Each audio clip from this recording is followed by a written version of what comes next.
अब शुरू होने जा रहा है देश का सबसे बड़ा मुकदमा, आपकी अदालत, रजत शर्मा के साथ।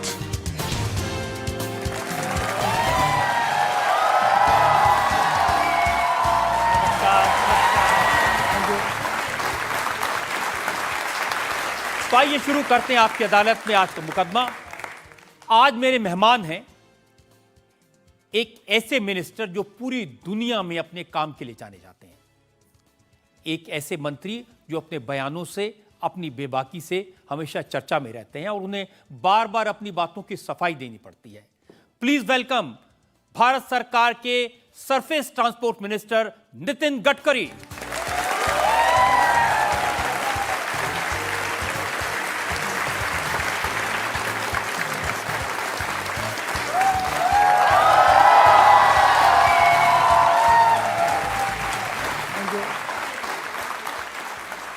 और आपकी अदालत में आज हमारे जज हैं लोकमत के एसोसिएट एडिटर सुनील चावके।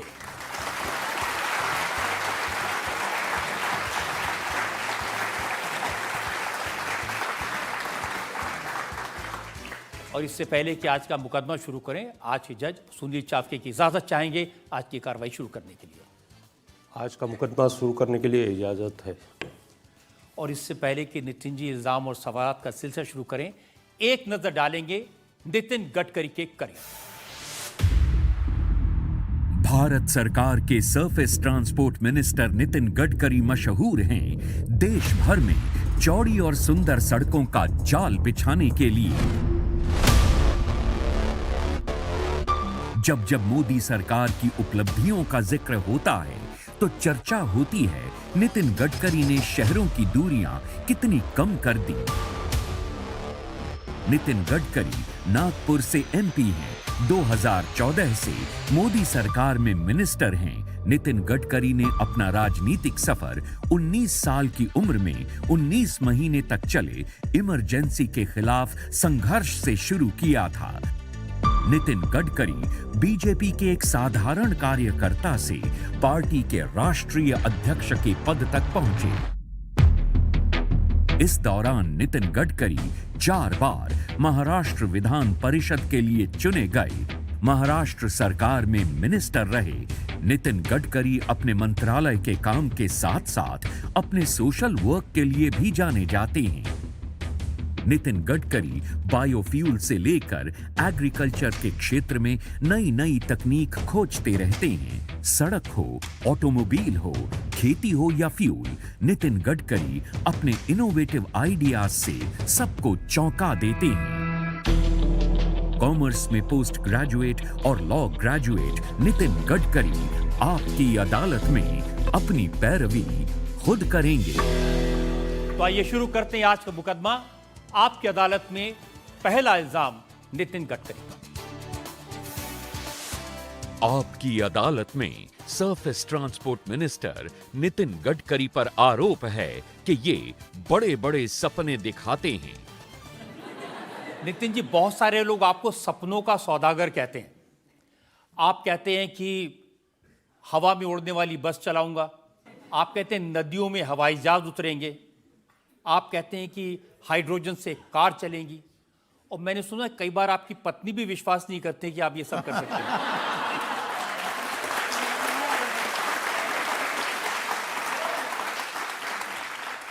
पहली बात ऐसी है कि सपनों को दिखाना ये लोगों को बहुत अच्छा लगता है, पर जब सपने दिखाने के बाद अगर वो पूरे नहीं होती है तो जनता उस नेता को उखाड़ के फेंकती है, और जो सपने दिखाकर पूरी करता है उसी को जनता पसंद करती है। मैंने कहा था दिल्ली से जयपुर 2 घंटे में जाएंगे, जाने लगे।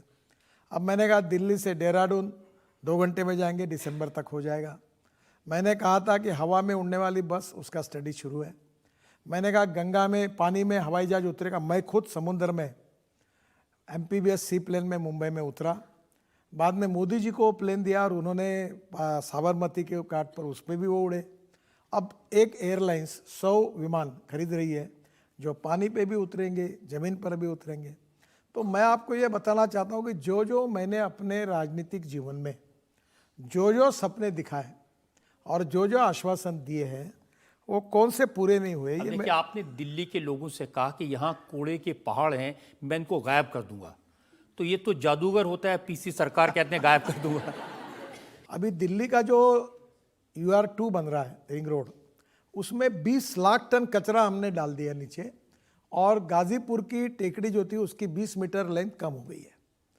और अभी दिल्ली के आजू बाजू में मैंने लिस्ट लेके आया हूँ, 65,000 करोड़ के मैं रोड बना रहा हूँ, और दिल्ली में ये पूरा कचरा जो है तीनों जगह का वो पूरे उसमें डाल देंगे रोड में, और ये कचरे के माउंटेन को 2 साल के अंदर पूरा करना, ये हमारा उद्दिष्ट है। काम शुरू हो गया है। अब 20 मीटर अब नीचे गई है टेकड़ी, तो निश्चित रूप से डिमोलिश हो जाएगी और दिल्ली को कचरे से मुक्ति मिलेगी। तो आप सपनों के नहीं, कूड़े के भी सौदागर हो गए इसका। देखिए, मैं हाइड्रोजन की गाड़ी आज मैं लेके नहीं आया, नहीं तो मैं इसी कार्यक्रम में लेके आता। मैं रोज पार्लियामेंट में हाइड्रोजन की गाड़ी में अपने इसमें जाके लोगों को दिखाता हूँ, और ये बात सही है।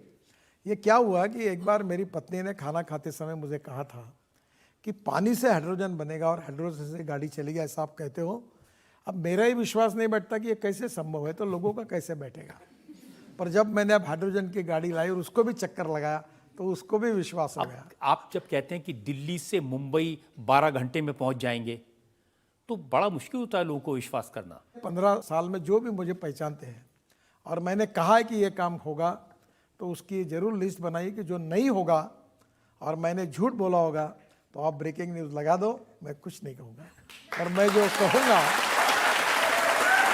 जो कहूँगा वो निश्चित रूप से पूरा करके दिखाऊंगा। और एक आधे बार ये भी हो सकता है कि एक आधा काम मैं ताकत लगाने के बाद में भी एक आधे बार अड़चन भी आती है, और कभी कभी उसमें कुछ समस्या आती है, कभी एनवायरनमेंट की आती है, फॉरेस्ट की आती है, कभी जुडिशियल मामले आ जाते हैं। अभी मैं 4 धाम का रोड बना रहा हूँ, बद्रीनाथ, केदारनाथ, गंगोत्री, यमुनोत्री। और मैंने कहा था कि यहाँ जो जाने वाले हमारे यात्रा जाने के लिए जो बद्रीनाथ जाते हैं, वो 6 महीने नहीं पूरे साल भर जा सकेंगे। टनल्स बना रहा हूँ, अड़चनें आई। अब हम काम कर रहे हैं, मानस सरोवर का रोड बना रहे हैं इंडिया से, पिथौरागढ़ से।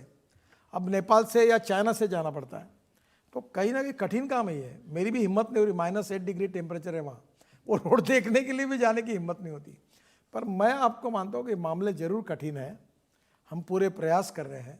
और जहाँ तक मेरा अनुभव है कि पॉजिटिविटी, स्ट्रॉन्ग इच्छा शक्ति, और देश के लिए, समाज के लिए और विकास के लिए जनता के प्रति कटिबद्धता, और ट्रांसपेरेंसी, करप्शन फ्री सिस्टम, इसके आधार पर मोदी जी के नेतृत्व में 2014 से लेकर आज तक जो बात मैंने पब्लिकली कही है, वो कौन सी पूरी नहीं हुई, वो लिस्ट लगाकर कोई भी मुझे पूछे, मैं उन सब बातों मैं आपकी इस बात को मानता हूं कि आपने जो कहा वो पूरा किया।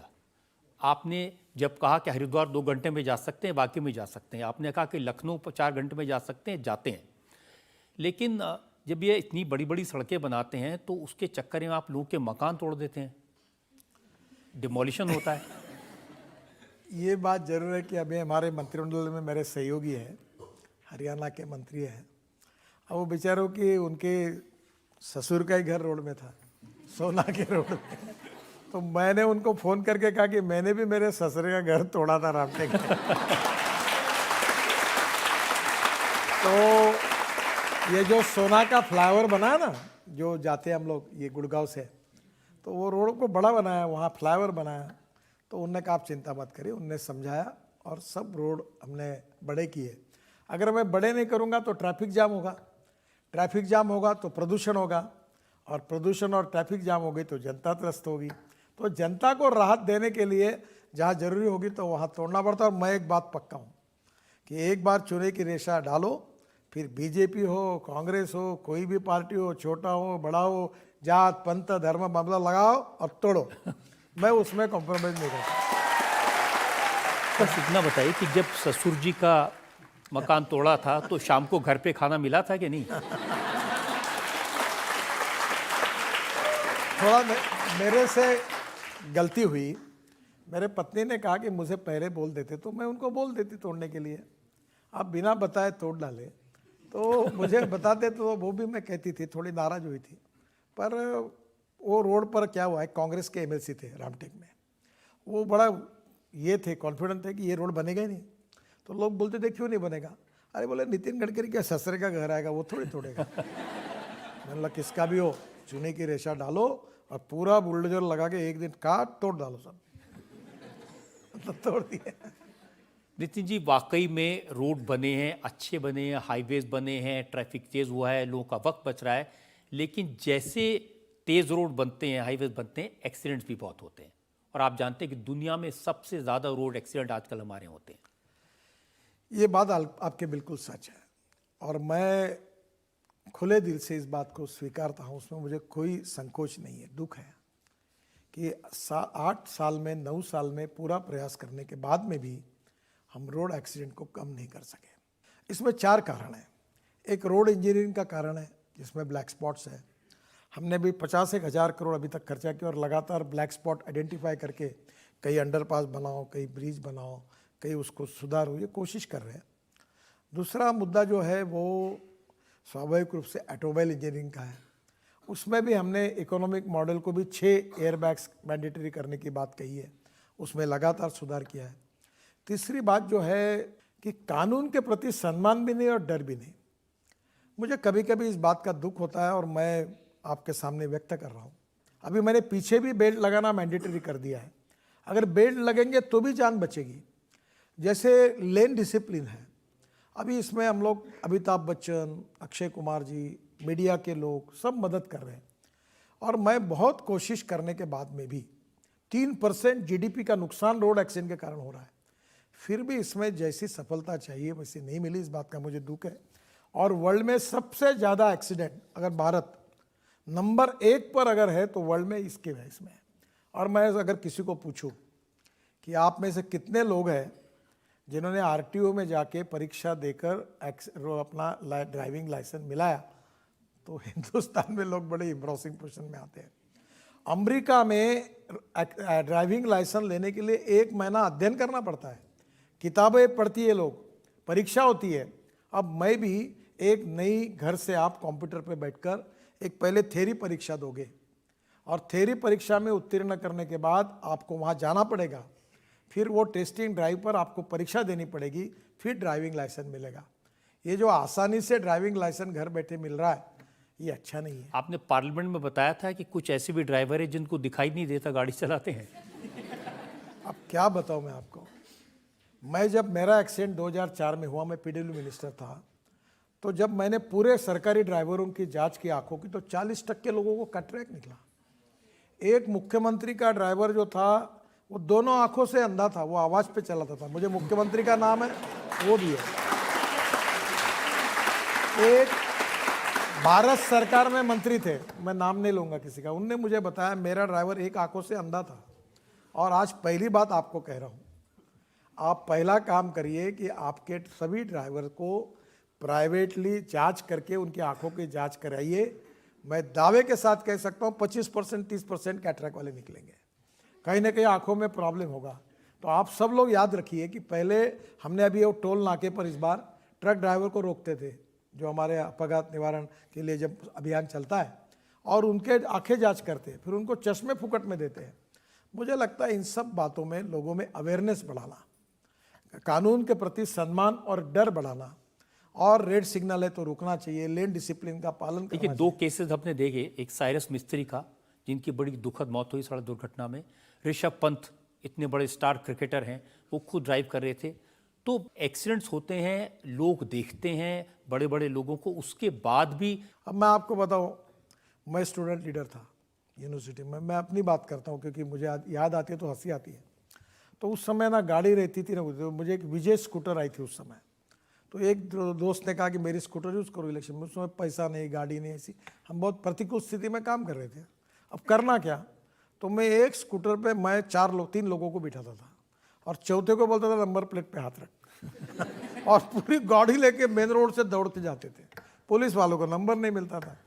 अब दुर्भाग्य, वो मेरे दिन और मूर्खता को मैं याद करता हूँ, वो क्या पागलपन था। और अच्छा हुआ कि हमारा एक्सीडेंट नहीं हुआ। मेरा एक एक्सीडेंट हुआ है। मैं आज के जवान बच्चे जैसे सर्कस में, वो पहले एक लोहे का पिंजरा होता है, उसमें आपने देखा होगा मोटरसाइकिल पे एक आदमी 2 मोटरसाइकिल पर इधर से उधर घूमते हैं। तो मुझे लगता है ये मौत का कुआं उसे कहते हैं। मौत का कुआं। तो ये लड़के क्या रास्ते को मौत का कुआं समझते हैं क्या? ऐसी बाइक लेके जो जोते 150 हूँ के चले जाते हैं, इधर घुसते हैं उधर घुसते हैं, और उसमें एक्सीडेंट होता है, उनके मृत्यु होती है। मुझे लगता है हमने इसमें संयम, जिम्मेदारी और थोड़ा सा अपने जीवन की सुरक्षा का, रोड सुरक्षा का, इसका विचार करके मुझे एक अभी हमने एक अक्षय कुमार की फिल्म बनाई थी एडवर्टाइजमेंट की। वो ऐसा था कि अक्षय कुमार पुलिस ऑफिसर के इसमें रहते हैं, तो उतने में एक रॉन्ग साइड गाड़ी आती है, तो बोलते नमस्कार, तो बोलते वो क्या, अच्छा आप तिलक जी के नातू लगते हो? नहीं, मेरा उनसे कोई संबंध नहीं। तो बोले फिर मुझे लगा फिर आप इस रोड से रॉन्ग साइड कैसे जा रही है, लोकमान्य तिलक मार गए, मुझे लगा आपका बाप का मार गए इसलिए आप रॉन्ग साइड जा रहे हो। तो वो छोटी सी फिल्म में उन्होंने संदेश दिया है कि रोड ये अपने घर की प्रॉपर्टी नहीं है, पब्लिक प्रॉपर्टी है। जो नियम है, वन वे है, तो वन वे का पालन करो। अगर ये हिंदुस्तान के लोग अगर इसका पालन करेंगे तो रजत जी, दंगों में जितने लोग नहीं मरते, कोविड में जितने लोग नहीं मरते, लड़ाई में जितने लोग नहीं मरते, उससे कई गुना ज़्यादा 1.5 लाख लोग इस देश के हर साल रोड एक्सीडेंट में मरते हैं। और जिसके घर में बेचारा लड़का लड़की मर जाते उनके ऊपर क्या आती है? तो मुझे लगता है कि निश्चित रूप से हम ये कोशिश कर रहे हैं कि करें, पर एक्सीडेंट ही ना हो, ऐसा क्यों नहीं हम करें? हम क्यों नहीं लेन डिसिप्लिन का पालन करें? सब लोग ये तय करेंगे कि मैं कानून का पालन करूंगा, मैं रॉन्ग साइड नहीं जाऊंगा, रेड सिग्नल होगा तो रुकूंगा, हेलमेट पहनूंगा, गाड़ी में बैठूंगा तो बेल्ट लगाऊंगा, मोबाइल पर बात नहीं करूंगा। नितिन जी, आपका जो दर्द है ना वो आपके चेहरे पर दिखाई दे रहा है। मैं आपको ये वादा इंडिया टीवी की तरफ से कर सकता हूं कि हमसे जो बनेगा रोड सेफ्टी के लिए, लोगों को तैयार करने के लिए, वो करेंगे। ये देश के लिए बहुत बड़ा आपका योगदान होगा। आप जैसा प्रभावशाली पत्रकार, जैसा उसकी इतना व्यूअरशिप है, और जब आपकी बात अब जब कहेंगे ना तो लोग निश्चित रूप से उनके मन पर परिणाम होगा और लोगों का मानस बदलेगा। और एक सुसंस्कृत समाज होते हुए भी हम लोग धीरे धीरे ये सब बातों को अगर उस प्रकार का व्यवहार करेंगे तो हम लाखों लोगों की जान बचा पाएंगे। नितिन जी, आपकी इन सारी बातों को जनता का सपोर्ट मिलता है। हम एक ब्रेक के रुकेंगे और ब्रेक के बाद आपकी अदालत में नितिन गडकरी पर इल्जामात और सवालात का एक और दौर। देखो, मैं खाने का शौकीन हूँ, संगीत का शौकीन हूँ, मैं गज़ल सुनता हूँ, गाने सुनता हूँ। आप हवाई जहाज़ में बैठता हूँ तो अक्सर गाने सुनता हूँ, आशिकी के गाने सुनता हूँ, गज़ल सुनता हूँ। मुकेश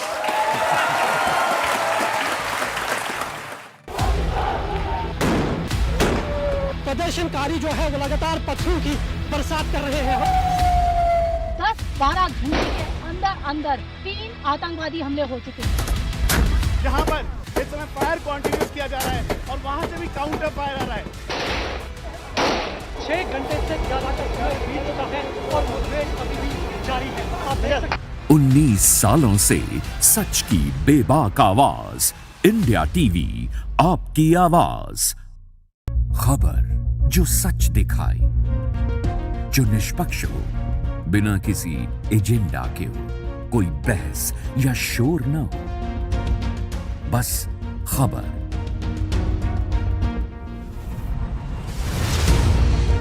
आज की बात रजत शर्मा के साथ, शोर कम, खबर ज्यादा,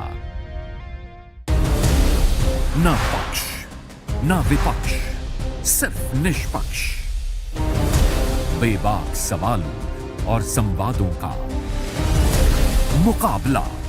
शाम 5 बजे सिर्फ इंडिया टीवी पर। कभी तीखे सवाल। आपने एक सनातन धर्म के नाम पर धमकियां देने की दुकान खोली। जो भी मोदी सरकार का विरोध करता है उसके घर सीबीआई भेज देते हैं, ईडी भेज देते हैं। कभी बेबाक अंदाज। कांग्रेस की सरकार थी तब आपकी पार्टी के लोग भी तो मजाक उड़ा रहे थे। कभी मुस्कुराहट के साथ। आप कहते हैं कि सबसे सोना मुंडा मैं हूँ, 20 करोड़ की तेरे लिए मैंने पहले वाली छोड़ दी। कभी दिल की बात। शादी के बाद जो पहली मुलाकात हुई थी उसमें आप कुछ भूले ही नहीं। तो कभी अनसुने राज। करण अर्जुन के सेट पे आपने शाहरुख खान को गोली मार दी। वो एक किस्सा था, लेकिन ये आपको किसने बताया? अलग अंदाज के साथ हर दिल पर राज। आपकी अदालत। Welcome back. आपकी अदालत में आज हमारे मेहमान हैं भारत सरकार के surface transport minister Nitin Gadkari. आपकी अदालत में अगला इंसान। आपकी अदालत में surface transport minister Nitin Gadkari पर इल्जाम है कि ये गलतफहमियां पैदा करते हैं। नितिन जी, आपने 50 लाख करोड़ के प्रोजेक्ट्स किए, कॉन्ट्रैक्ट्स दिए, कहीं किसी ने कोई उंगली नहीं उठाई। आपके काम की सब तारीफ करते हैं, विरोधी दल भी आपके काम की तारीफ करते हैं, लेकिन तो भी आप कह देते हैं कि भाई मुझे राजनीति छोड़ देनी चाहिए। फिर लोग कहते हैं ऐसा लग रहा है ये कमंडल लेके हिमालय पे चले जाएंगे, ये इसीलिए कैलाश पर्वत तक रोड बनवा रहे हैं। मैंने कहीं नहीं कहा मैं राजनीति छोड़ूंगा। मेरे ध्यान में आया है जो बात, मैं आपकी क्षमा मांगकर बताऊंगा। आप तो बहुत अच्छे पत्रकार हैं, पर कुछ पत्रकार ऐसे बने हैं कि उनको कोई ना कोई ऐसा कुछ तो भी करके एक धूम मचा देने की बड़ी आदत है। तो एक पत्रकार क्या करता है, एक बार गलत इंटरप्रिटेशन करके अपने वेबसाइट पे एक न्यूज़ डालता है कि गडकरी ने कहा मैं राजनीति से निवृत्त हो जाऊंगा, और फिर तुरंत उसको बोलकर निकालने में 3-4 घंटे में आप जैसे बड़े लोग उसका आधार लेके अपना कार्यक्रम करके रात को तुरंत चर्चा, गडकरी ने क्या कहा, ऐसा कहा क्या, मैंने कहा ही नहीं तो क्या कहा। और इसलिए बहुत बार ये जैसे राजनीति में क्रेडिबिलिटी मेंटेन करनी चाहिए, गुडविल, क्रेडिबिलिटी और honesty is the biggest capital of 21st century. वैसे मगर मैंने बोला तो रिकॉर्डिंग है सब, जो मैंने बोला नहीं वो मेरे नाम पर चिपकाना, फिर चिपकाना के बाद 4 घंटे के बाद निकाल लेना, और फिर दूसरे लोगों ने उसके ऊपर दिन भर दिखाना, और फिर रात को तुरंत सबको बुलाकर गडकरी ने क्या कहा। ये क्या है लेकिन जो राजनीति में आपके मित्र हैं वो भी इसका इस्तेमाल करते हैं। संजय सिंह आम आदमी पार्टी के नेता हैं, उन्होंने एक वीडियो पोस्ट किया, उसमें गडकरी जी ने कहा मेरा मंत्री पद गया तो मुझे कोई फर्क नहीं पड़ेगा। इंप्रेशन दिया कि जैसे कुछ गड़बड़ हो रही है, मंत्री जी छोड़ना चाहते हैं। मैं कन्विक्शन ओरिएंटेड पॉलिटिशियन हूँ, मैं प्रोफेशनल पॉलिटिशियन नहीं हूँ। इमरजेंसी के खिलाफ जयप्रकाश जी के आंदोलन के ऊपर मैं राजनीति में आया हूँ, और राजनीति मेरा पेशा नहीं है, ये मेरा मिशन है। और राजनीति से सामाजिक आर्थिक परिवर्तन करना ये उद्दिष्ट है। ये बाकी लोग, देखो मैं आपको एक बात, हत्ती गए बाजार कुत्ते भूखे हजार। मैं किसी की चिंता नहीं करता। मैं जो मेरे मन में होता है वो बात मैं कहता हूँ, और कभी मैंने अगर जो बात मैंने कही एक आधे बार गलत कही होगी तो मैं पब्लिकली कहता हूँ कि मेरे से गलती होगी। जैसे आपने मुझे कहा एक्सीडेंट के बारे में, मैंने खुद होकर कहा कि 8 साल काम करने के बाद भी मुझे यश नहीं मिला, इसमें मैं फेल हुआ हूँ, और मुझे दुख नहीं। एक आधी बात नहीं हुई तो नम्रतापूर्वक बताना, पर मैं जो नहीं बोला हूँ, जो अब कुछ लोग क्या है मैं आपको बताता हूँ, उनको कहीं पे नज़र और कहीं पे निशाना करना है, उनकी हिम्मत नहीं है निशाना लगाने की, डरते हैं, तो मेरे नाम के ऊपर वो निशाना लगाने की कोशिश करते। ये जो बाकी है मैं इनके नाम भी नहीं लेता, ये जानबूझकर इस प्रकार की बातें करते। जब कन्विंस नहीं किया जाता तो कंफ्यूज। आपकी बात बिल्कुल सही है। जैसे आपने कहा कि आपके बहाने निशाना लगा, जब बीजेपी ने पार्लियामेंट्री बोर्ड से आपको ड्रॉप किया तो एनसीपी का तरफ से बयान आया, उन्होंने कहा कि नितिन गडकरी के बढ़ते कद से परेशान होकर उन्हें हटा दिया गया। मैं भारतीय जनता पार्टी में अक्सर कहता था, आज मंत्री हूँ, शायद कल नहीं होऊंगा, फिर इसके ऊपर नई न्यूज़ बन जाएगी। नहीं तो मैं बड़ा नेता हूँ, कल नहीं रहूँगा। ये हर जो जन्म होता है उसका मृत्यु होता है। मैं कोई अमरत्व लेके नहीं आया हूँ, पर मेरा सबसे बड़ा क्वालिफिकेशन कोई है तो मैं भारतीय जनता पार्टी का कार्यकर्ता हूँ और राष्ट्रीय स्वयंसेवक संघ का स्वयंसेवक हूँ। ये मेरे परमानेंट ही है। और इस देश में गांव, गरीब, मजदूर और किसान, इसके लिए जीवन भर अपना मैं कोई साधु सन्यासी नहीं हूँ। मैं अपना परिवार, अपना घर, सब कुछ देखने के बाद फिर समाज का और देश का काम करता हूँ। और मुझे बहुत खुशी है। मुझे अभी एक ने पूछा कि आपके जीवन में कौन सा अच्छा काम हुआ, तो उसको लगा कि ये हाईवे, वो टनल। मैं 2 लाख करोड़ की तो टनल बना रहा हूँ। मैं शिपिंग में गंगा जलमार्ग बनाया। मैंने कहा मेरे जीवन में सबसे अच्छा कोई काम हुआ है तो 1 करोड़ लोग आदमी को खींचने का काम करता था। कभी खुद लेके जाता था, कभी साइकिल रिक्शा से चलता था। मैंने मैकेनाइज्ड ड्रिवन ई रिक्शा देश में लाई और 1 करोड़ लोग आज कोई साइकिल रिक्शा देश में दिखता नहीं, कोई कंधे पे लग के किसी को ढोता नहीं। अगर कोई सामान लेके जाना है तो इलेक्ट्रिक ड्रिवन रिक्शा में जाता है, और उनसे जो मुक्ति मिली है मानवता के आधार पर, यही मेरे जीवन का सबसे अच्छा काम हुआ, ऐसा मैंने कहा। डॉक्टर राम मनोहर लोहिया जी कहते थे कि जिस दिन ये प्रथा बंद होगी वो बहुत बड़ी बात होगी, मैं इस रिक्शा में कभी नहीं बैठूंगा। दीनदयाल उपाध्याय जी कहते थे ये मानवीय शोषण है, ये बंद होना चाहिए। मुझे खुशी है कि इसका कानून आया, सुप्रीम कोर्ट तक लड़ाई हुई, काफ़ी आंदोलन हुए, और आज मैकेनाइज्ड ड्रिवन ई रिक्शा आई, और एक मानवता के आधार पर इन गरीब लोगों का जो शोषण हो रहा था उनको मुक्ति मिली। तो मुझे इस बात की खुशी है। राजनीति इसके लिए हम करते हैं, जो गांव गरीब मजदूर किसान के, और ये जीवन का मिशन है, और मैं भी काम करते करते अब काफ़ी दिनों से कर रहा हूं। अच्छा कि आपने ये बताया, अब इसकी चर्चा होगी, क्योंकि चर्चा तो आपकी ऐसी बातों की होती है जब आप कहते हैं ना जो भी राजनीति में आया खुश नहीं है, तो उसके उस बयान की बहुत चर्चा हुई। एक चीज़ आपको मैं बताता हूँ, मैंने कहीं भी कहा है कि मैं खुश नहीं हूँ, मैंने कहीं भी कहा है मैं नाराज हूँ, मैंने कहीं भी कहा है कि मैं राजनीति छोड़ रहा हूँ। प्रॉब्लम क्या है कि जो दिन भर सत्ता की राजनीति करते हैं, अगर मैं जल संवर्धन में काम करता हूँ, वाटर कंजर्वेशन मेरा एनजीओ वर्ल्ड का, इसमें हमारे को पुरस्कार मिला है। अब मैं बोलता हूँ वाटर कंजर्वेशन का काम करो, मैं कहता हूँ पेड़ लगाओ, मैं कहता हूँ बाम्बू लगाओ, मैं कहता हूँ बायो इथेनॉल, पेट्रोल डीजल को समाप्त करो, green hydrogen, ethanol, methanol, bio CNG. अभी मैं किसानों के लिए पंजाब हरियाणा के परली से डांबर बनाने के लिए स्कीम ला रहा हूँ। अब ये सब बातें होती तो लोग बोलते हैं इसको राजनीति नहीं करना, इसलिए ऐसी बातें कर रहा है। अब मैं क्या बताऊँ। तो ये जो बातें हैं ये आउट ऑफ बॉक्स है। लोगों को लगता है राजनीतिक नेता ने क्या अपने विरोधों को रोज गाली दे रहा है, इसके ऊपर टीका टिप्पणी कर रहा है।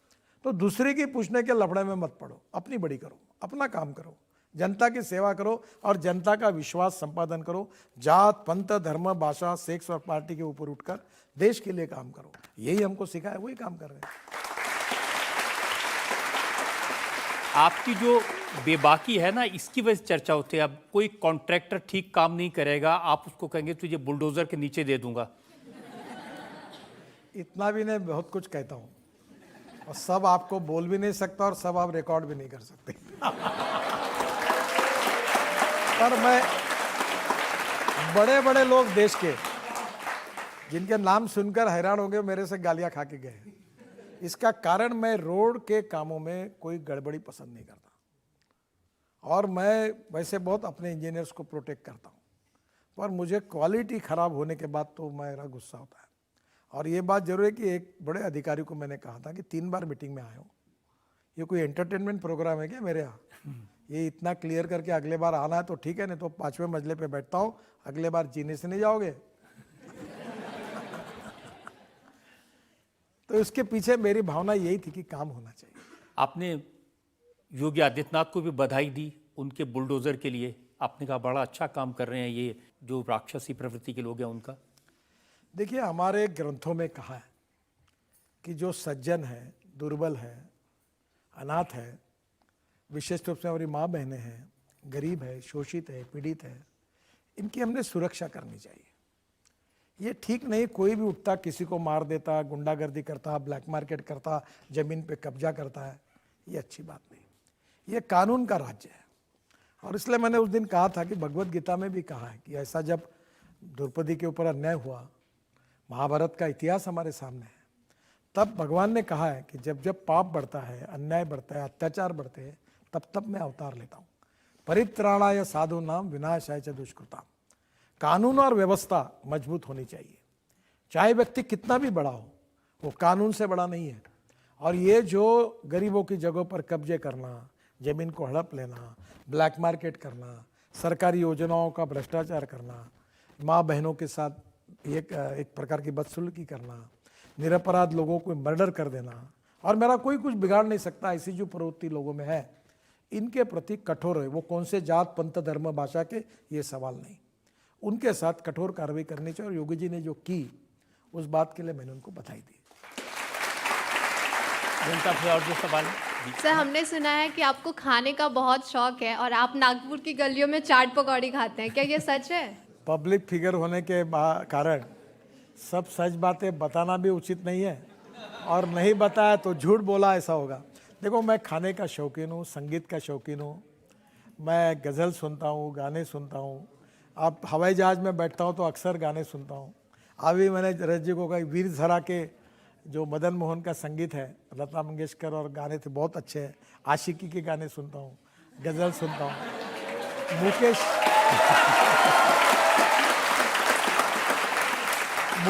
मुकेश मेरे बहुत पसंद है, उनके गाने लगातार सुनते रहता हूँ। और गुलाम अली पसंद है, उनकी गज़ल सुनते रहता हूँ। देखो, मैं खाता पीता हूँ, संगीत सुनता हूँ, आनंद से रहता हूँ। जो दिल में आता है वो बोलता हूँ, जो पटता है वो करता हूँ, जो नहीं करना है वो नहीं बोल देता हूँ, जो करता हूँ वो हाँ कहता हूँ तो करता हूँ, उससे कभी पीछे नहीं हटता। तो मैं खाने का शौकीन हूँ और मेरे घर में भी 4 प्रकार के शेफ़ हैं और आजकल कोविड में मैं भी सीखा हूँ। और दूसरी बात, मुझे खाना फुटपाथ पर का अच्छा लगता है, पर प्रॉब्लम है कि मैं Z+ में हूँ, मेरे साथ 60-70 पुलिस वाले चलते हैं, तो फिर सर दिल्ली का भी स्ट्रीट फूड दिल्ली का स्ट्रीट फूड अच्छा नहीं है। जो स्ट्रीट फूड अच्छा है वो मुंबई का ही है। यहाँ एक ब्रेक के लिए रुकते हैं और ब्रेक के बाद आपकी अदालत में नितिन गडकरी पर इल्जाम और तो सवाल आपका एक और मतभिन्नता हमारे देश में रहती है, उसमें अड़चन नहीं है, पर मत शून्यता, विचार शून्यता, ये हमारी समस्या है। Neither rightist nor leftist, we are non opportunist. Ganga गए गंगादास, यमुना गए ये नहीं जरूरी। कैमरा ऑन कर। हमारी इंडिया टीवी की गाड़ी थी जिस पर हमला हुआ है, फायरिंग दोबारा यहाँ पर शुरू हो गई है। ये देखिए, पत्थर लगातार आ रहे हैं। 19 सालों से सच की बेबाक आवाज, इंडिया टीवी, आपकी आवाज। क्या बनेंगे संयोग, क्या होंगे प्रयोग, 24 की पिच है तैयार। क्या विपक्ष लेगा आकार या मोदी ही हैं स्वीकार। कहानी कुर्सी की, सोमवार से शुक्रवार दोपहर 1 बजे सिर्फ इंडिया टीवी पर। मैं वर्षा, मैं सुन नहीं सकती, बोल नहीं सकती, पर इस मंच का हर पल में एंजॉय करती हूँ। हर सवाल और हर जवाब को समझ सकती हूँ। आपकी अदालत आपके और मेरे लिए, आपकी अदालत दिल से।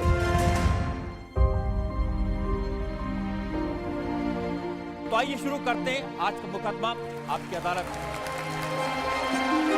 अब खास लोगों के लिए आपकी अदालत की स्पेशल स्ट्रीमिंग इंडिया टीवी के YouTube चैनल पर।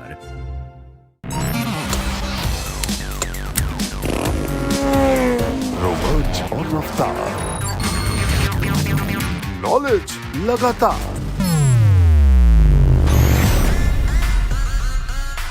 टेक्नोलॉजी जो मददगार। हर पल बदलती टेक्नोलॉजी की दुनिया में हम रखेंगे आपको अपडेट। टेक व्हील्स देखने के लिए लॉग ऑन करें।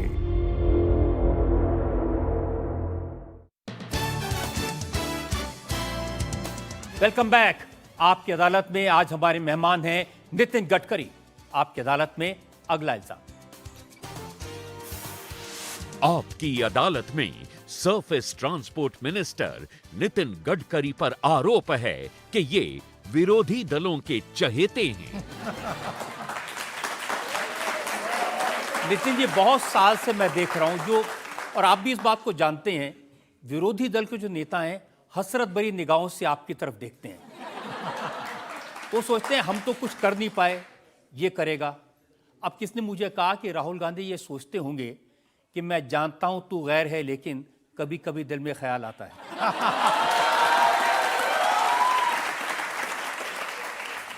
देखिए, एक बात बहुत साफ है कि मैं विचाराधिष्ठित सिद्धांतनिष्ठ राजनीति का कार्यकर्ता हूं और भारतीय जनता पार्टी और संघ विद्यार्थी परिषद it is a part of my life conviction. और इसलिए मैं अपने विचारों पर, अपने संगठन पर दृढ़ हूँ। पर हमें जो सिखाया गया कि जो कानूनी काम है वो सबका होना चाहिए। मैं मंत्री भारतीय जनता पार्टी का नहीं हूँ, देश का हूँ। और देश की जनता कोई भी पार्टी की हो, किसी भी जात पंथ धर्म भाषा की हो, जो कानूनी काम है वो सबको करना चाहिए, यही संस्कार हमारे पर हुआ है। अब क्या होता है कि जब कोई भी एमपी मेरे पास आता है, मैं राष्ट्रीय महामार्ग का हूँ, समझो एक बीजेपी का मंत्री उसका रोड बनाऊँ और बाद में कांग्रेस का एमपी उसका नहीं बनाऊँ तो रोड में खंडित हो जाएगा। मुझे तो सब काम करने हैं, तो मैं जितने भी अपोजिशन के आते हैं जो कानूनी काम होते हैं करने लगा वो सब के करता हूँ। ये मेरा पहले से स्वभाव है। मुझे बड़ा आश्चर्य लगा कि एक दिन हमारे पिछले अधिवेशन में चर्चा हुई मेरे डिपार्टमेंट पर और 75 मेंबर ऑफ पार्लियामेंट बोले। उस दिन मैं नागपुर चला गया था तो मैंने राज्य मंत्री जी को कहा आप जवाब दे दो। चर्चा 2 दिन चल रही थी। सुबह मुझे 12 बजे स्पीकर साहब का, बिरला जी का फ़ोन आया। उन्होंने कहा नितिन जी आप सभागृह में नहीं है। मैंने बोला भाई थोड़ा नागपुर कार्यक्रम, वापस आ गया। बोले नितिन जी हर व्यक्ति आपके प्रति इतना अच्छा बोल रहा है और आपने ऐसे समय सभागृह में आप नहीं, अच्छा नहीं लगा, मुझे लगता है आपने आना चाहिए। मैंने बोला आपने कहा मैं तुरंत अब प्लेन पकड़ के आता हूँ। मैं तुरंत 3-4 बजे आया और मैं भी फिर बैठ गया और मुझे आश्चर्य लगा कि जो हमारे घोर विरोधी है और सभी पार्टी के लोग 100% 75 एमपीज़ ने, हर जब आदमी उठता था पहले मेरा अभिनंदन करता था, मुझे शुभेच्छा देता था, धन्यवाद देता था और बोलता था। तो मैंने उनको कहा कि मैं अपनी पार्टी पक्की है, मेरे विचार पक्के हैं और मेरे पार्टी और मेरे विचारों से आपके मतभेद भी हैं, पर मुझे बहुत खुशी इसके बावजूद भी आपने मुझे अप्रिशिएट किया और मुझे धन्यवाद दिए, मैं आपका आभारी हूँ। लोकतंत्र में अटल बिहारी वाजपेयी अक्सर कहते थे कि मतभेद होने चाहिए पर मनभेद नहीं होने चाहिए। हम एक दूसरे के विरोधी है, दुश्मन नहीं है। और मोदी जी ने भी हमको यही कहा कि सबका साथ, सबका प्रयास और सबका विकास। तो मुझे लगता है उसी भाव पर काम करने के। राहुल जी आपके काम की तारीफ नहीं कर रहे थे। हाँ, वो दिन भर मोदी जी को कोसते हैं, तरह तरह की बातें उनके बारे में कहते हैं, बीजेपी के खिलाफ जहर उगलते हैं, आरएसएस के खिलाफ जहर उगलते हैं, लेकिन आपके बारे में कहते हैं नितिन गडकरी अकेले ऐसे मिनिस्टर हैं जो दिल से बोलते हैं और सच बोलते हैं। मेरी पार्टी, मेरे सिद्धांत, ये मेरे लिए सर्वोपरि है। और बाकी जो पहला आपने चला था ना मुंगेरी लाल के हसीन सपने, तो राजनीति में कुछ लोगों के ये सपने हो सकते हैं, पर जहाँ तक बात है मोदी जी के नेतृत्व में हमारी पार्टी और सरकार राष्ट्र के पुनर्निर्माण के लिए काम कर रही है और पूरी तरह हम ईमानदारी से वो काम कर रहे हैं। जो लोग अगर ऐसा सोचते होंगे तो गलत सोच रहे हैं। पार्टी, सिद्धांत और मोदी जी के नेतृत्व, इसके ऊपर ही हम काम कर रहे हैं और इसके बारे में किसी के मन में संशय होने का कोई कारण ही नहीं है। लेकिन उनकी तो शिकायत यह है कि उनको बोलने नहीं दिया जाता, उनका माइक बंद कर दिया जाता है, संसद की सदस्यता खत्म कर दी गई, गला घोट दिया गया। देखिए उनकी सदस्यता कोई बीजेपी ने समाप्त नहीं की, मोदी जी ने समाप्त नहीं की। उनकी सदस्यता समाप्त की कोर्ट ने, तो उसके लिए हमको दोष देना बराबर नहीं होगा। बाकी राजनीति है, मैं भी विपक्ष का नेता था। मैं जब पार्टी का अध्यक्ष था तो हम 2-2, 3-3 महीने सभागृह नहीं चलता था। वहाँ बैठने के बाद वैसे ही बिहेव करते लोग। अब ये राजनीति चलते रहती है, पर एक बात जरूर है, हमारी अटल जी ने कही हुई बात थी कि पार्टी आएगी चली जाएगी, व्यक्ति आएंगे चले जाएंगे, प्रधानमंत्री आएंगे बदल जाएंगे, पर देश यही रहेगा।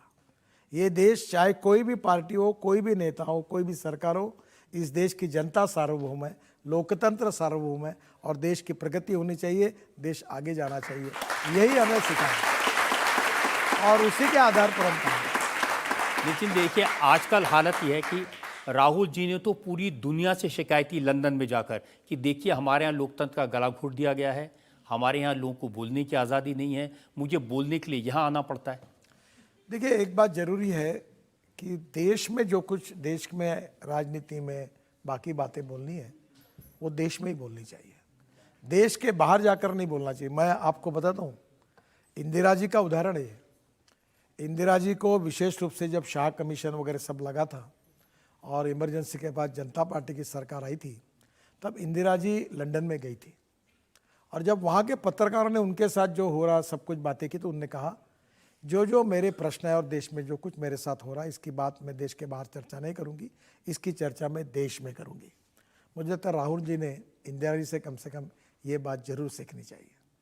अब तो उनको लग रहा है कि जर्मनी ने सपोर्ट कर दिया, अमेरिका ने काम इस तरफ देख रहे हैं और दिग्विजय सिंह ने तो उनके पार्टी के बड़े नेता हैं, स्वागत किया जर्मनी का। बड़ा अच्छा किया आपने। देखो, देश की बात देश में होनी चाहिए। देश के बारे में जो भी उनका मन मुटाव है, उनके मन की चिंता है, उनकी मतभिन्नता है, उनकी राजनीति है, जो भी कुछ है, उनका गुस्सा भी हो सकता है, उनको कहने का अधिकार है। फ्रीडम ऑफ स्पीच है, फंडामेंटल राइट है, वो जरूर बोले, टीका टिप्पणी करना है करें, पर देश की बात देश में ही करनी चाहिए। देश के बाहर जाकर देश के बारे में देश की अप्रतिष्ठा हो, अपमान हो, ऐसा किसी व्यक्ति ने कोई करना नहीं चाहिए। यही बात तो लोगों की अपेक्षा भी है और ये मुझे लगता है ये उचित भी है और योग्य भी है। अब उनकी शिकायतें तो वो भी करते हैं और आजकल प्रियंका जी भी, उनकी बहन भी करने लगी हैं। वो कहती हैं ये बीजेपी वाले मेरे भाई को पप्पू कहते हैं, उसकी डिग्री भी चेक नहीं की, डिग्री देख लेते तब कोई पप्पू ना कहता। देखो, कौन क्या कह रहा है और कौन क्या बोल रहा है, ये दुनिया में चलते रहना चाहिए। देखो, जिसकी फिल्म चलती उसी हीरो की भी चर्चा होती है और हीरोइन की चर्चा होती है। जो फिल्म फ्लैप हो जाती है वो नहीं। मोदी जी देश के प्रधानमंत्री है, राहुल गांधी विपक्ष के नेता है, तो चर्चाएं होती रहेंगी। और अगर चर्चा नहीं होंगे तो आप जैसे लोग दिन पर क्या दिखाएंगे दिन भर? आपके लिए भी जब तक चर्चा नहीं होगी, झगड़े नहीं होंगे, विवाद नहीं होंगे, तो आपकी अदालत कैसे आगे जाएगी? मुकदमे कैसे लगेंगे? पर आपका बहुत शालीनता से चर्चा होती है जो लोगों का प्रबोधन करती है। अब राजनीति में मैंने कहा कि हम एक दूसरे के दुश्मन नहीं है, हमारे में मतभिन्नता हो सकती है, उसकी मर्यादा का पालन करके लोकसभा में होना चाहिए। पर कभी कभी अभी हमारे स्पीकर साहब के सामने आकर ऐसे कागज उठाकर फेंक दी उसके आंख पर, ये अच्छा नहीं लगता। मुझे अटल जी ने एक बार कहा था, महाराष्ट्र में आए थे, कि विरोध प्रकट करने का ये मार्ग नहीं है। हम शालीनता के साथ, सहजता के साथ भी प्रखर विरोध व्यक्त कर सकते हैं, पर मर्यादा का पालन करना चाहिए। मुझे लगता है संसदीय लोकतंत्र हमारे लिए हमारी आस्था है, हमारी श्रद्धा है। स्पीकर हमारी एक सिस्टम है जिसका हमने सम्मान करना चाहिए। और इसलिए नीतीश जी, उनकी पार्टी के नेता ये कहते हैं कि जो नेहरू गांधी परिवार है, राहुल गांधी, सोनिया गांधी, प्रियंका, इनके लिए अलग कानून होना चाहिए। मैं आपको एक बात पूछता हूँ, ये रिकॉर्ड पर उन्होंने कहा प्रमोद तिवारी ने। जब कांग्रेस की सरकार थी और जब यूपीए की सरकार थी, तब अमित शाह के साथ क्या किया? जब इनकी सरकार थी तब झूठे इल्जाम मोदी जी के ऊपर क्यों लगाए गए? अमित शाह जी को ये क्यों पूछा गया कि आप बताओ, माफी का साक्षीदार बनो, मोदी जी का नाम बताओ, हम आपको छोड़ देंगे? ये कौन सी राजनीति है? और इसलिए मुझे लगता है कि हम लोग सब लोग मिलकर विचारों के आधार पर राजनीति करें। राजनीति में और लोकतंत्र में गुणात्मक बदल करें। मतभेद हो सकते हैं, मतभिन्नता हो सकती है, पार्टियां अलग हो सकती है, झंडे अलग हो सकते हैं, नेता अलग हो सकते हैं, पर इस देश का विकास, गरीब आदमी का विकास और संसदीय लोकतंत्र हमारी आस्था है। पार्लियामेंट हमारे मंदिर है, वहाँ की गरिमा को भी कायम रखना हम सबका काम है। मुझे लगता है इसका भी विचार होना चाहिए ताकि हम लोग लोकतंत्र को यशस्वी करें। और सामान्य जनता जब देखती है टीवी पर और जिस प्रकार का माहौल तैयार होता है, तो लोगों का लोकतंत्र पर भी नहीं, सिस्टम का विश्वास कम होता है। ये अच्छी बात नहीं है। पूरी दुनिया में नितिन जी, न्यूयॉर्क टाइम्स जैसे अखबार वो क्या लिखते हैं कि मोदी बहुत पॉपुलर है, बहुत पावरफुल हो गए हैं और इसकी वजह से अब वो जुडिशरी को झुकाने की कोशिश कर रहे हैं। हमारी सरकार ने और हमारे प्रधानमंत्री जी ने वो हर समय जुडिशरी का सम्मान करते हैं, मीडिया का सम्मान करते हैं, लोकतंत्र का सम्मान करते हैं। और जब पहली बार पार्लियामेंट में आए तो मुझे याद है, मैंने आंखों से देखा, उन्होंने नीचे झुककर पार्लियामेंट में नमस्कार किया और उसके बाद वो पार्लियामेंट में आए थे।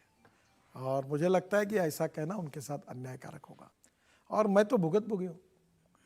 मैं बीजेपी का अध्यक्ष था, मेरे ऊपर झूठे आरोप लगाए, मीडिया में चलाया और बाद में सब इंक्वायरी हुई कांग्रेस के कार्यकाल में। और मुझे यूपीए की सरकार थी तभी सर्टिफिकेट दिया कि मेरा किसी के साथ कोई संबंध नहीं था। तो कभी ना कभी क्या होता है कि झूठी बातों के कारण जिस व्यक्ति पर अन्याय होता है, परिवार पर भी अन्याय होता है, पार्टी पर भी अन्याय होता है। हमने कोई भी जांच जो है किसी के ऊपर इल्जाम लगाने के पहले वेरीफाई करना चाहिए। केजरीवाल ने आपसे माफ़ी मांगी थी। देखिए, बहुत सी बार ऐसे कभी लग जाती है बातें, वो गलतफहमी में हो जाती है, क्योंकि राजनीति में ऐसे भी लोग होते हैं कि एक दूसरे के खिलाफ झूठा कागज पहुंचाते रहते हैं। हमारा काम है कि किसी ने कोई भी कागज देके वेरीफाई करने चाहिए। और मुझे लगता है कि हम थोड़ा हेल्दी वातावरण बनाएं हमारी पार्टी, हमारे प्रधानमंत्री, हम पूरी ये लोकतंत्र 4 पैरों पर खड़ा है। एक जुडिशरी है, दूसरी एग्जीक्यूटिव विंग है, तीसरी मीडिया है और चौथी हमारी विशेष रूप से न्यायपालिका है। तो ये जो मीडिया, न्यायपालिका, एग्जीक्यूटिव विंग, लेजिस्लेटिव विंग, ये चारों पर जो हमारा लोकतंत्र खड़ा है, वो लोकतंत्र का सम्मान रखना। और ये वर्ल्ड की हम सबसे बड़ी डेमोक्रेसी है, मदर ऑफ डेमोक्रेसी कहा जा रहा है। लेकिन नितिन जी, वो कहते हैं कि हमारे परिवार ने बलिदान किए हैं, हमारे परिवार ने शहादत की है, इसलिए आप इस परिवार पर सवाल नहीं उठा सकते। देखिए, इसलिए कोर्ट उन्हें सजा नहीं दे सकता। देखो, लोकतंत्र में व्यक्ति कितना भी बड़ा हो, कितना भी बड़ा हो, कानून के सामने सब समान है। अगर मैं भी जब कोर्ट में जाता हूँ, किसी के ऊपर केस किया, कुछ किया, तो मुझे खड़ा होना पड़ता है। ऐसा नहीं होता कि कोई भी व्यक्ति को कानून के सामने जो जज बैठता है, जैसे आज मैं यहाँ बना हूँ, वहाँ सम्मान्य जज साहब बैठे हैं, और इसका मुकदमा चलने के बाद उनका फैसला अंतिम होगा, और उसको सम्मान करना यही लोकतंत्र है। और इसलिए मुझे लगता है, सलाह देंगे राहुल गांधी को? नहीं, अभी तक मांगी नहीं है उन्होंने। मैं जहाँ तक हूँ, मैं सबको यही कहूँगा कि सब पार्टियाँ, सब नेता मिलकर हम लोकतंत्र का गरिमा बढ़ाएं। देखिए, वो तो कहते हैं कि मैं माफ़ी नहीं मांगूंगा, मेरा सरनेम सावरकर नहीं है, वो वीर सावरकर को माफ़ी वीर कहते हैं। देखिए, मुझे इस बात का बहुत दुख है कि वीर सावरकर को मैंने पढ़ा है, मैं उनके परिवार की कुर्बानी को जानता हूँ।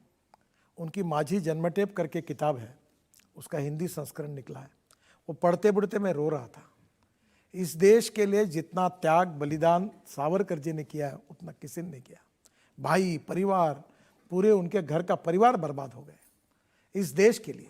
उनका साहित्य, उनकी कविताएं लता मंगेशकर, हृदयनाथ मंगेशकर, आशा भोसले ने गाई हुई है, और ज़्यादातर मराठी में है। देखो, सावरकर जी के बड़प्पन के बारे में, उनके विचारों के बारे में मतभिन्नता हो सकती है, पर सावरकर जी के बारे में ऐसा कहना बहुत ही गलत है, और इससे बहुत ठेस पहुंची है। और इस बार बार सावरकर जी का ऐसा उल्लेख करना, मुझे लगता है ये बहुत अन्यायकारक है, ये नहीं होना चाहिए।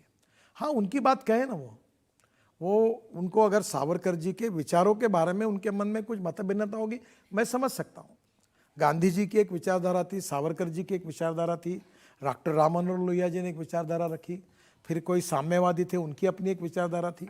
हम अपने अपने विचारों के प्रति वो ईमानदार थे। मैं एक बार अक्सर कहता हूँ, मतभिन्नता हमारे देश में रहती है, उसमें अड़चन नहीं है, पर मत शून्यता, विचार शून्यता, ये हमारी समस्या है। Neither rightist nor leftist, we are non opportunist. Ganga गए गंगादास, यमुना गए यमुना, ये नहीं जरूरी। हमारे विचारों के प्रति जो भी विचार है, भले उसको मान्यता है नहीं है, उस विचारों पर ईमानदारी से श्रद्धा रखकर काम करना और उसके साथ कटिबद्धता रखना, ये बहुत आवश्यक है। एक और ब्रेक के बाद आपकी अदालत में नितिन गडकरी पर इल्जामात और सवालात का एक और दौर। देखिए, उनको समझाना थोड़ा मुश्किल है। किसी ने मुझे व्हाट्सएप मैसेज भेजा, उन्होंने कहा कि दुनिया में 3 काम सबसे मुश्किल हैं: हाथी को गोद में उठाना, चींटी को नहलाना और केजरीवाल को समझाना।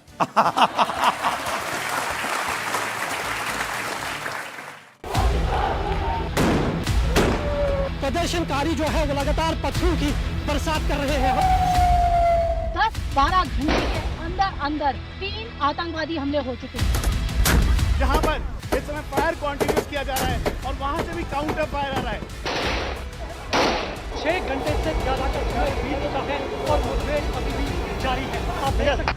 19 सालों से सच की बेबाक आवाज, इंडिया टीवी, आपकी आवाज।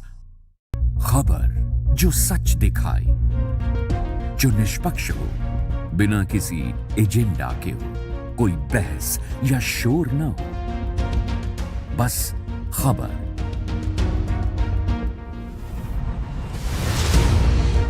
आज की बात रजत शर्मा के साथ। शोर कम, खबर ज्यादा,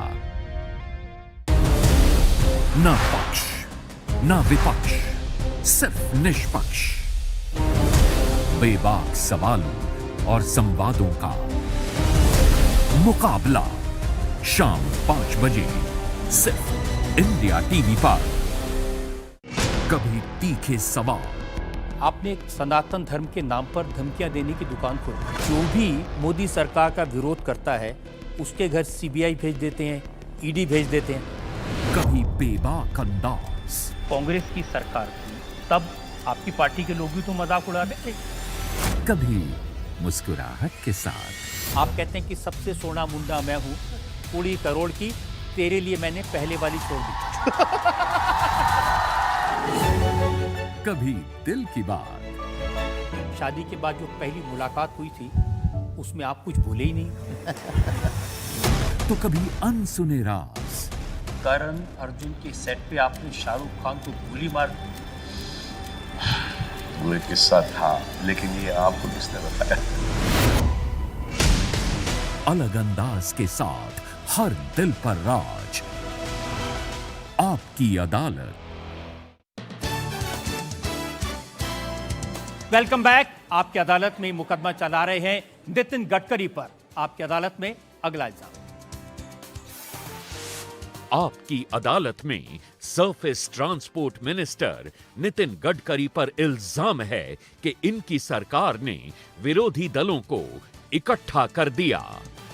नितिन जी, अब चुनाव आने वाले हैं, इस बात की बड़ी चर्चा है कि ईडी की वजह से 14 पार्टियां इकट्ठी होकर सुप्रीम कोर्ट चली गई कि ये सरकार तो हम सबको फंसा रही है, सारे विरोधी दलों को जेल में भेज रही है। ईडी, इनकम टैक्स, सीबीआई जो कानून है उनके अधिकार है उसके ऊपर अपना काम करती है। उनको सरकार से कोई इंस्ट्रक्शन नहीं मिलते। ये क्या हुआ है कि अपोजिशन पार्टी में ऐसा है, वो एक कहावत थी, मरता क्या नहीं करता। मोदी जी के नेतृत्व में लगातार हम चुनाव जीत रहे हैं और इसलिए स्वाभाविक रूप से वो एक हो रहे हैं। उनको पता चला कि हम इनको हरा नहीं सकते, तो इसलिए एक हो रहे हैं।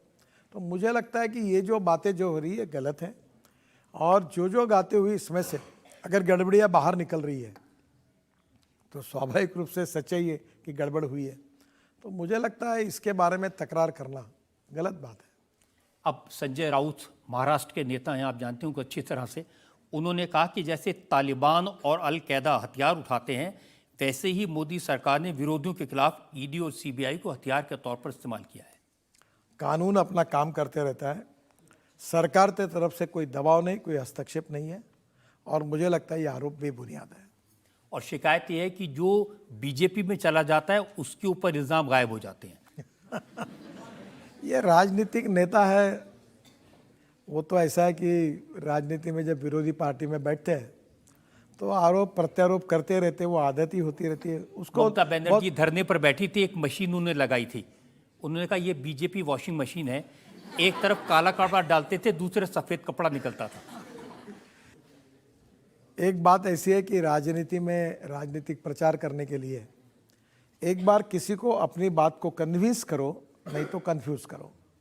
और जब कन्विंस करने की क्षमता खत्म होती है तो कन्फ्यूज़ करने की प्रक्रिया शुरू होती है। तो ये बहुत सी बातें उसमें से ही है।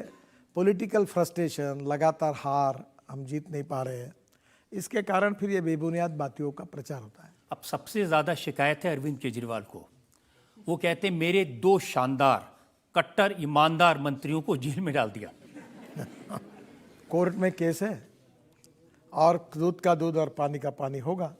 जब मैटर सब जुडिस है तो मैं टिप्पणी नहीं करूंगा, पर जब कोई होता है गड़बड़ तो ही कार्रवाई होती है। लेकिन उनका एक तरीका है, वो पहले 13 एपिसोड में तो मोदी जी के बारे में कुछ नहीं कहते, अगले 13 एपिसोड में पूरी तरह से अटैक करते हैं, वक्त के साथ बदलते हैं। देखिए, उन्होंने क्या बोलना चाहिए क्या नहीं बोलना चाहिए उनका अधिकार है, पर एक बात जरूर है कि जो बार बार मैं बात कह रहा हूँ जिसका मुझे दुख होता है कि प्रधानमंत्री कोई पार्टी का नहीं होता, प्रधानमंत्री देश का होता है। और इसलिए प्रधानमंत्री के ऊपर आरोप करते समय, बोलते समय शालीनता, सम्मान, विवेक, इसका भी परिचय देना चाहिए। आखिर हम लोग उस प्रधानमंत्री का आदर, सम्मान, इज्जत अगर हम देश के लोग नहीं करेंगे तो दुनिया में वो कैसे लोग उनको सम्मान करेंगे। इसलिए उनके बारे में बोलते समय विशेष रूप से मुझे लगता है कि प्रधानमंत्री देश का सम्मान है, ये बात ध्यान में रखकर ही बोलना चाहिए। नितिन जी, आपने डेफेमेशन किया था, केजरीवाल ने माफ़ी मांगी, अरुण जेटली ने डेफेमेशन किया था, उनसे भी उन्होंने माफ़ी मांगी। अब उन्होंने नया तरीका निकाला है, वो विधानसभा के अंदर बोलते हैं ताकि वहाँ केस, विधानसभा में कहना नरेंद्र मोदी अनपढ़ हैं, नरेंद्र मोदी चोर हैं, भ्रष्ट हैं, ताकि कोई केस भी नहीं कर सकता। अब वो क्या करते हैं, क्यों करते हैं, कैसे करते हैं, इसके एक्सपर्टाइज में मेरा आपसे सुझाव है कि उनको आपकी अदालत में बुलाइए और उनसे इस बात की चर्चा करिए, क्योंकि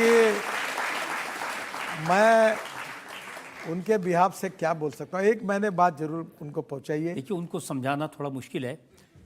किसी ने मुझे व्हाट्सएप मैसेज भेजा, उन्होंने कहा कि दुनिया में 3 काम सबसे मुश्किल हैं: हाथी को गोद में उठाना, चींटी को नहलाना और केजरीवाल को समझाना।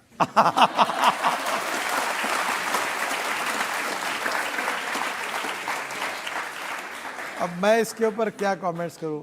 आखिर ऐसा है कि राजनीति में कभी उनकी आजकल मुलाकात तो नहीं होती, पर आपकी बात जो आपने कही है, अगर मौका मिला तो मैं भी समझाने का प्रयास करूंगा। नितिन जी, आपने सारे सवालों के जवाब बेबाकी से दिए, कुछ टालने की कोशिश नहीं की। एक ब्रेक के रुकते हैं, ब्रेक के बाद सुनेंगे आपकी अदालत में आज के जज सुनील चावके का फैसला।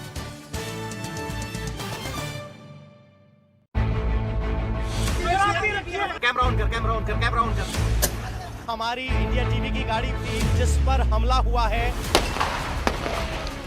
फायरिंग दोबारा यहाँ पर शुरू हो गई है। ये देखिए, पत्थर लगातार आ रहे हैं। 19 सालों से सच की बेबाक आवाज, इंडिया टीवी, आपकी आवाज। क्या बनेंगे संयोग, क्या होंगे प्रयोग? 24 की पिच है तैयार। क्या विपक्ष लेगा आकार या मोदी ही हैं स्वीकार? कहानी कुर्सी की, सोमवार से शुक्रवार दोपहर 1 बजे सिर्फ इंडिया टीवी पर। मैं वर्षा, मैं सुन नहीं सकती, बोल नहीं सकती, पर इस मंच का हर पल में एंजॉय करती हूँ। हर सवाल और हर जवाब को समझ सकती हूँ। आपकी अदालत आपके और मेरे लिए, आपकी अदालत दिल से।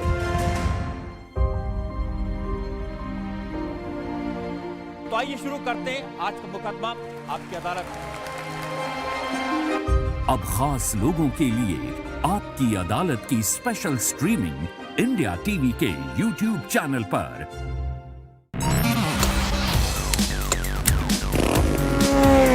रोमांच और रफ्तार, नॉलेज लगातार,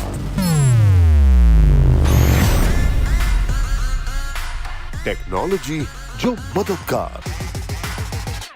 हर पल बदलती टेक्नोलॉजी की दुनिया में हम रखेंगे आपको अपडेट।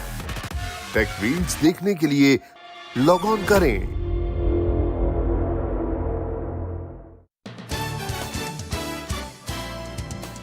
Welcome back. आज हमने मुकदमा चलाया भारत सरकार के surface transport minister Nitin Gadkari से। नितिन जी से हमने पूछा उनकी रोड्स के बारे में, रोड पर होने वाले एक्सीडेंट्स के बारे में। हमने उनसे पूछा देश की राजनीति के बारे में, राहुल गांधी और केजरीवाल के इल्जामात के बारे में। अब वक्त है आपकी अदालत में आज के जज, लोकमत के एसोसिएट एडिटर सुनील चावके के फैसले का। नितिन गडकरी जी, आप मोदी सरकार के टॉप परफॉर्मिंग मंत्री हो और आपने आपके काम के बदौलत देश के हर राज्य में लोकप्रियता हासिल की है। आपकी अदालत में आज नितिन जी ने रजत जी के सारे सवालों की बेबाकी से जवाब दिया और यह अदालत आपको बाइज्जत बरी करती है। इस उम्मीद के साथ, यकीन के साथ नितिन गडकरी ने आज जो वादा किया है कि वो इसी तरह से जनता की सेवा करते रहेंगे, राजनीति के माध्यम से और अन्य माध्यमों से। हम आज का मुकदमा यहीं खत्म करते हैं। अगले सप्ताह से मुलाकात होगी एक नई शख्सियत के साथ। तब तक के लिए नमस्कार।